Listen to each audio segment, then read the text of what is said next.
చేశారు. ధన్యవాదాలండి. నమస్కారం. నమస్తే. నృత్యం సమాహార కళ. భరతుని నాట్యశాస్త్ర విన్యాసమే నాట్యం.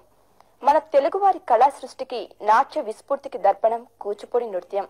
రోజా రవళి అభినయిస్తున్న శ్రీ విఘ్న రాజం భజే కూచిపూడి నృత్యం వీక్షిద్దాం. దండ